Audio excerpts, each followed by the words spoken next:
Okay, this is a problem from the homework assignments, problem number 12, where it asks you to find the point on the graph of the function that is closest to the given point. I know from a previous experience there have been a lot of questions on this type of problem, so we're going to go through this one together. The function given is f of x equals x squared, or a parabola. The given point is 2 1/2, this point over here. And what we're trying to do is minimize the distance between this point, xy, and the point down here, 2 1/2. That's a straight line, believe it or not. And also, this parabola was done by me, not a 3-year-old. You can critique me when I get back. But we're trying to minimize this distance, okay? So we need to use the distance formula as our primary equation. And to do that, rather than using the distance formula, we're just going to set up a right triangle here. And yes, this is a right triangle. And use Pythagorean's theorem to represent, or find, I should say, this side, side D. Okay. The distance horizontally between these 2 points, 2 1/2 and xy, is the distance along the x-axis. So if we take and subtract the x value here from the x value here, or vice versa, I'm going to say 2 minus x, that would be the horizontal distance along this right triangle. The vertical distance comes from the difference between the two y values. Since I started with 2 here, I'm going to start with 1/2 over here.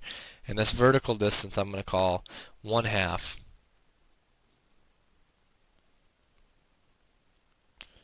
minus y. And we know from Pythagorean's theorem then that d squared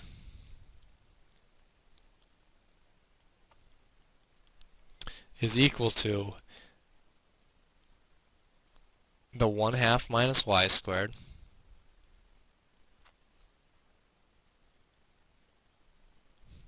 plus the 2 minus x squared.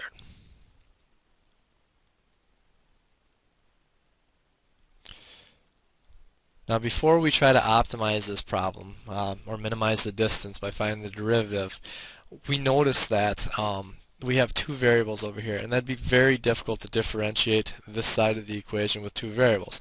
So I'm going to come up with a secondary equation, which was actually given to us, f of x equals x squared, or y equals x squared, and substitute those values in for y into this problem so that I only have one variable. So I'm going to go down here, and I'm going to say that d squared equals 1/2 minus y is now x squared, the group squared, plus 2 minus x,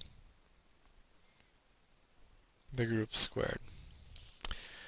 And these podcasts only last about 5 minutes, so there's one more step that I'm going to do before moving on to another podcast. We're going to do a little simplification here before we find the derivative. We're going to say that d squared is equal to, and then I'm going to actually FOIL this out. So first times first would be 1/4 here. We'd have minus 1/2 x squared minus 1/2 x squared, which would just be minus 1x squared. And then a negative x squared squared would be a positive x to the 4th. And then over here when we FOIL out, we'd get a plus 4 minus 2x, and minus 2x would be minus 4x, and then plus x squared. And I'm going to leave it at that right now. We'll open up the next podcast with this formula, do it a little more simplifying, and then find the derivative of it. So I'm going to stop it right here.